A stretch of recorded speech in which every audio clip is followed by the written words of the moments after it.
D&D is a hobby I recommend everyone try at least once if they can. It's a tabletop RPG game where you can do almost anything. You want to tackle that guard to give him medicine that he need? You can do that. Come here!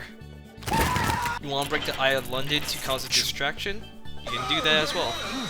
I recently got back into D&D and now I have a small cast of characters that I play from all my D&D campaign.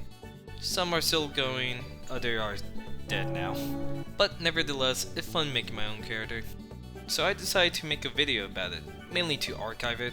I'll go over a brief history on the creation and the history behind the character, along with some of my favorite moments. Let's start with the first D&D character I ever made.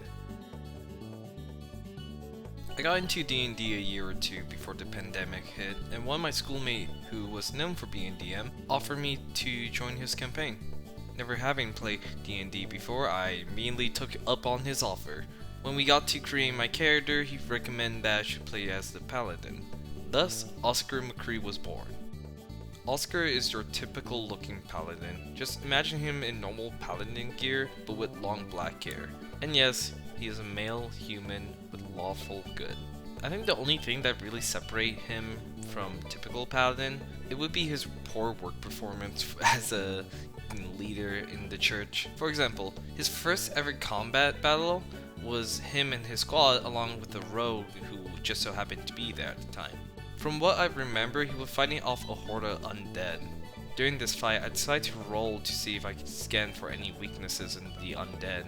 However, due to how low I rolled, all I could tell was that they were undead. So I just got Oscar to shout out toward his squad that they're dead! Also, one more thing I should mention, the Paladin role introduced me to another aspect of D&D, role-playing. At the time, I didn't know that the Paladin was the most role-playing class out there, so I was weirded out at first when my character got most of the priority in role-playing. Sadly, however, this campaign didn't last long since we would later abandon it and pick up with a new one. Starting with a new campaign, one of my favorite D&D characters get created. That would be Owen Fisher. He's a barbarian who is a local hero in his town or village. I didn't went crazy with his looks, so he looked like the barbarian from the D&D guidebook and Leah Whitefang from Guilty Gear Strive. And another important thing to note for Owen Fisher is that he appeared in 2 D&D campaigns. Starting with the first campaign, him and his party member were teleported from their own realms. Put in this weird pocket dimension by the gods, they were all forced to play a game show. If a party member were to die or fail a challenge, then that party realm will be destroyed.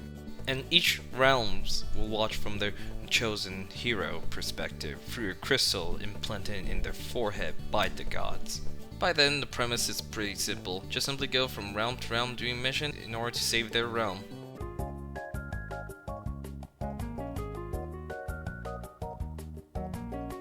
Sadly, however, this one also didn't last long. Besides switching to another campaign, the pandemic happened around this time, thus cancelling what seemed to be my last time playing D&D. Fast forward to 2 years later, and I was able to meet some of my close friends in person. During this time, we actually decided to start a D&D campaign. Imagine this tower. This tower is in its own realm and universe, and they gather a bunch of people from different realms to fight in this tower in order for them to get to heaven or hell, but they don't know which way is which. Best way to put it, imagine like a roguelike SAO but with no morals for anyone. We just simply try to survive out here, dog. But since this campaign was taking different characters from different realms, an idea popped in my head. I'm gonna take my barbarian, who already been taken from his original realm, and put him in here. Though I need to come up with a new story for him. So I just gave him survivor guilt. His story go like this. Like usual, he was transported into another realm, only this time alone, and without his old party members. He also knows that the crystal on his forehead is dim, meaning that his realm is destroyed. With this, he convinced that not only is his realm destroyed, but his whole entire party is gone, making him the sole survivor. Thus, he's struck with heavy survivor guilt. Yeah, this is quite the change from making him happy-go-lucky to depression. A few moments I want to talk about. In the first campaign, when him and his group were sponsored for a job, He was told that he could write down a list of anything that he want, and if the sponsor approved it, they would get it for him. One of the things I listed down as a joke was a silk carved model of himself, thus making this his life goal of getting a silk carved model of himself. And another moment would be in the second campaign. In it, we came across a dojo with a lone sword woman. She was bandaged up from head to toe. The party wanted to recruit her for a temporary time. My character, on the other hand, wanted to see what's the real deal. So, she asked her to hit him as hard as he can. The DM rolled, and the sword woman did half of his health. All in all, this character was fun combat-wise, and I was able to get some mileage out of his role-playing. But after that, it would be a while for me to get back into D&D again. But once I got an invitation to another D&D, this time being sci-fi, I started making another character. Now we get to it. Leon Valentine, aka Doc. This is where I switched from playing regular fantasy D&D to a vast variety of D&D. You have Space D&D, you have Persona D&D, you have JoJo D&D, you even have someone making a dating sim D&D. This is honestly where my love for D&D started to grow. The module that we are playing is called Starfinder. Starfinder is just D&D in space.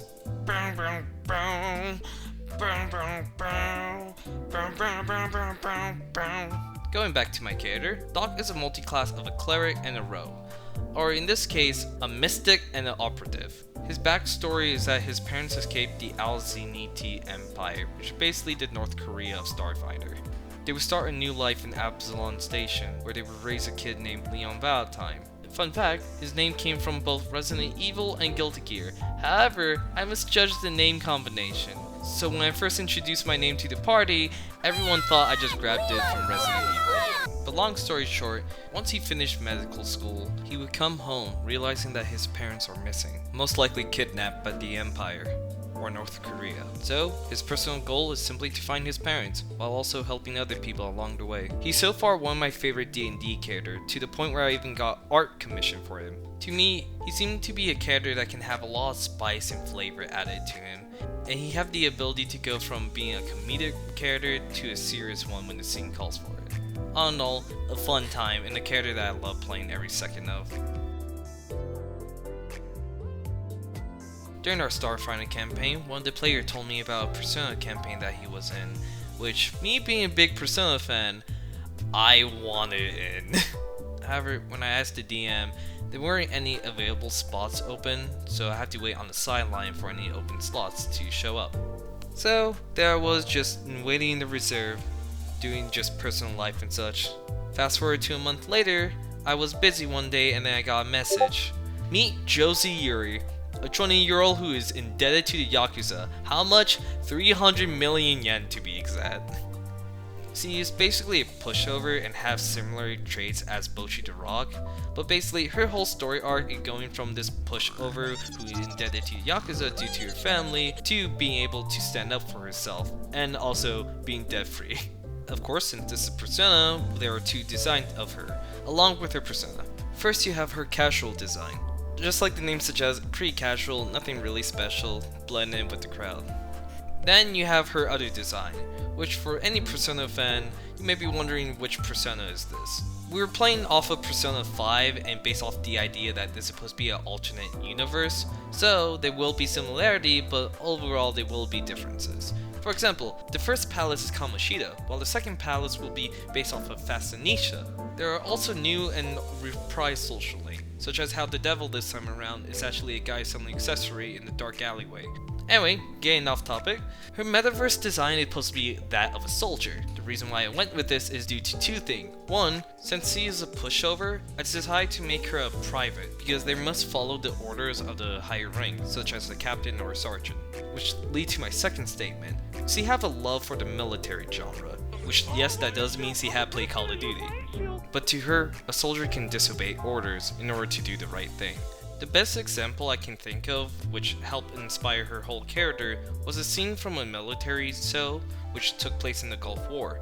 In it, we see a corporal or a captain, from what I can remember, calling an airstrike too close to civilian or soldiers, which then the private have to step in and basically tell them cancel the order, even if it mean that he get reprimanded for it.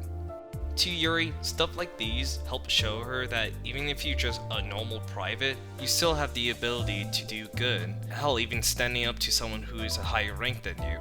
Lastly, you may be thinking what her persona is. So, I came with a funny idea with the DM, where what if we just make this my persona? The persona name is literally just called Blitz Tank, and yeah, that's just my persona. It's literally just a tank. And yes, just in case you're wondering, it can be used as a vehicle to traverse the metaverse. Overall, I don't really have much to say about her. She's just simply a comedic character who just later learned to stand up for herself. Just play Baldur's Gate. Okay, well, I guess I should probably explain.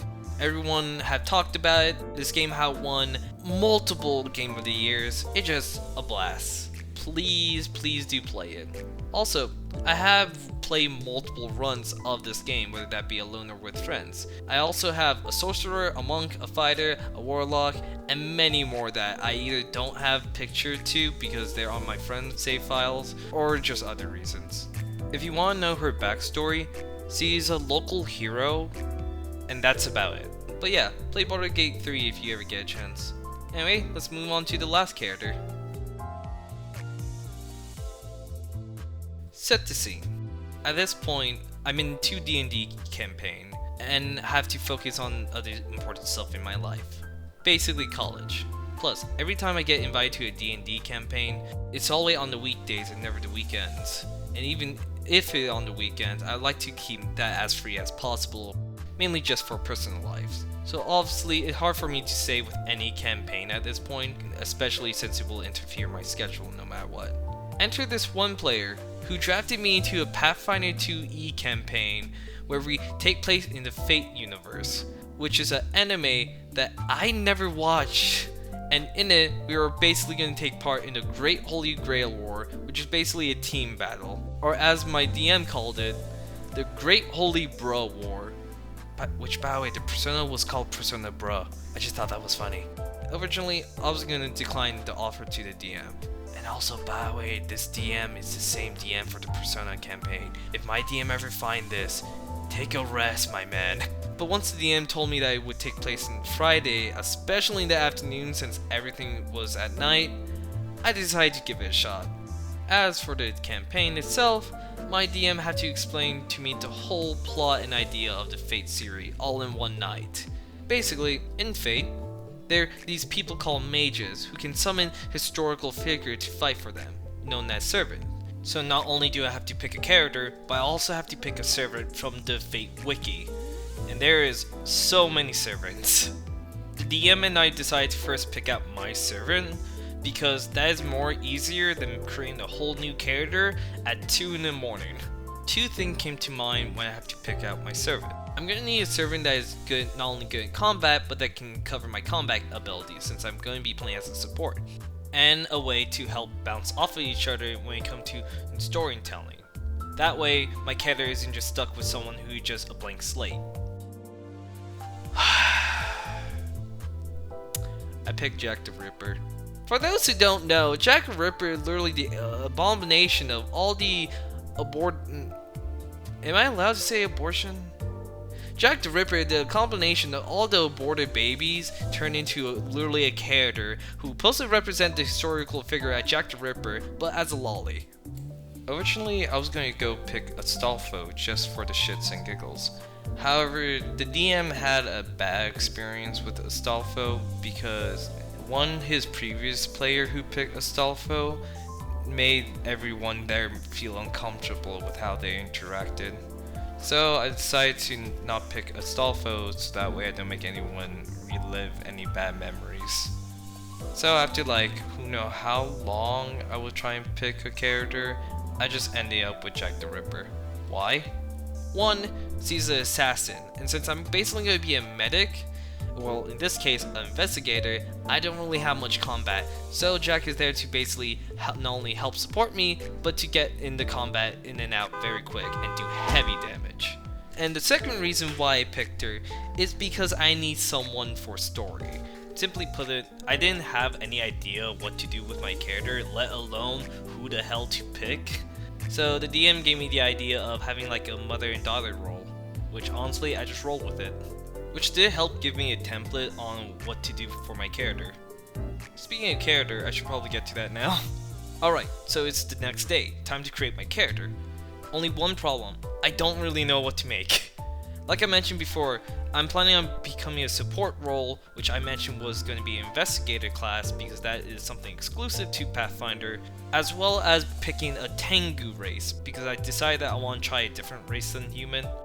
We tried and thought of some idea, and then the DM suggested another idea. We're both fans of a game series called Touhou. Touhou? Stop mispronouncing things, man! We're both fans of a game series called Touhou, and he suggested that I should take some inspiration from Aya, a Tengu character who is also an investigator. At first it was like, alright, yeah, I'll, take some inspiration, like her race and the trait as a detective, or mainly like, a reporter, hence like the investigator. Oh, that sounds good. She literally just became Aya. They both are troublemaker, have similar job, and they're literally using the same character portrait. Like, I literally just use her portrait to represent my character. To give you minimal context you need to know about Fate, just know that there are clans in the Fate universe, usually like family clans, but that's all you need to know for Fate. As for her backstory, she grew up in the Tengu clan, aka her family clan, and due to her delinquent and troublemaking behavior, she was gaslighted and told that she was the worst out of her clan, making her believe that she's weak. And taking all these harassment and abuse for all her life until it reached a boiling point where she ran away and left the family, never turning back.